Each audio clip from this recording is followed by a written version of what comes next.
to hear your story about why Grace is your place. Well, I am the cradle Episcopalian, so this is the only church I've really known. Wow. My dad brought me here when I was 8. My sister and I have a twin sister, and we were 8. And it was the old church, and we always sat in front of Jane Eve Wilhite.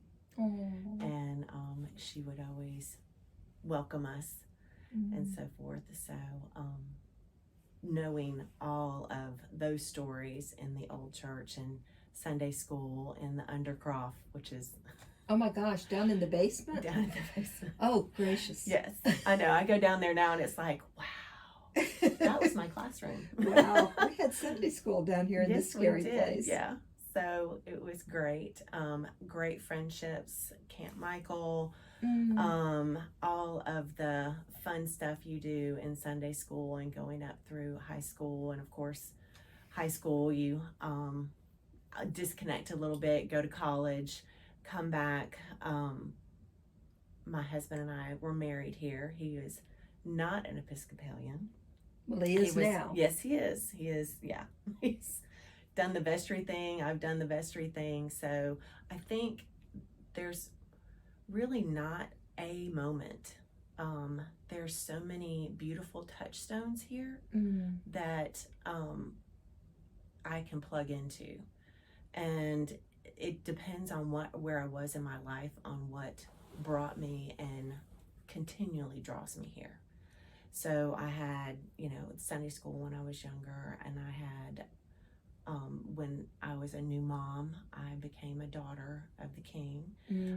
I just met all of those women, and I was like, God, there's such peace and grace there. I want me some of that. So I've been involved with them and still run the prayer list online for them. Then was involved with vestry, the women's group, which is, our space and celebration every year of things. And I think that's a great place that drew a lot of our young moms. And generational, we didn't have to be a daughter of the King or a young mom, or it was just and it was so welcoming to everyone. And even just broad in the community, I have people come and say, oh my gosh, we had just a wonderful time, and or thank you for inviting us. We hope we can come next year. And oh my gosh, y'all do that? God, I maybe I'll show up.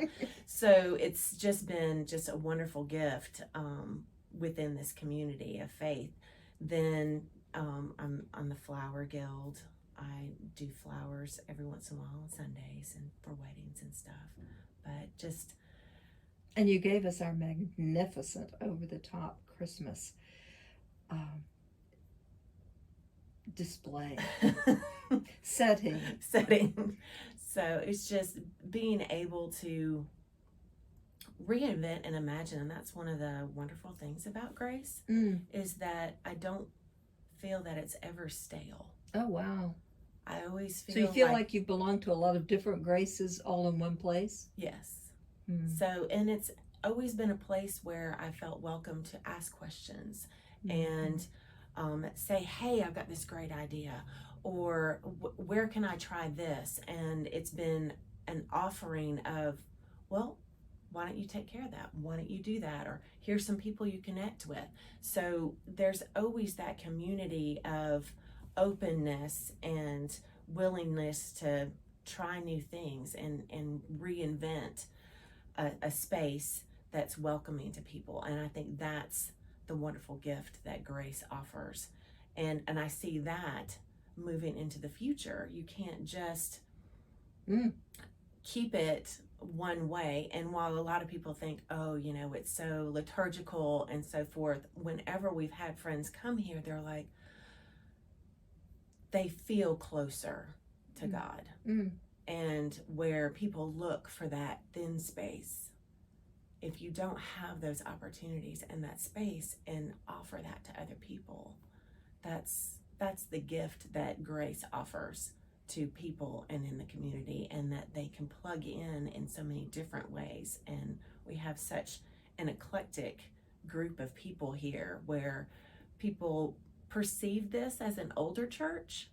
I really see the vibrancy of every generation here at Grace. You said something about a thin place. Mm-hmm. I love that, and I wonder if you can think back and pick one of those times when Grace was a really thin place for you. Mm-hmm. I'm thinking about when we did your mom's service. I wonder if that was a thin place for you, or around her absolutely. passing. Both my parents. So, and they're here. So I remember us going to carol her. Mm-hmm. And yeah, while she was not between my two parents, she was not the one. I mean, she was the one that's like, they changed the prayer book, so I'm not going anywhere. I got was no like, use oh my for 'em. Got no Lord, use for Mom, 'em. come on. Yeah. So, I mean, but the fact that she connected with you and with Stuart and with Collier here from Grace, and called and requested y'all's presence, was very important and spoke a lot to my sister and I. So both of your boys were born and baptized here? Yes. Confirmed out of Grace? Yes. And I got to be with both of them on pilgrimage to Scotland. Mm-hmm. That was an incredible time for me and for our families together. They've grown here. My children still text or connect with you and ask for your guidance, and they're both in college. One's been just graduated from the Citadel. So the fact that they feel so connected that they could call on you, where I don't know that happens everywhere. It's like, if you're not involved every day and don't come every Sunday, then, don't call. So if you were going to invite someone who was new to town and wanted them to come, how would you describe Grace? That you'll walk in, people, we came with some friends a couple Sundays ago, and their daughter was with us, and she had never been to an Episcopal church, and they don't have a church home. They moved recently.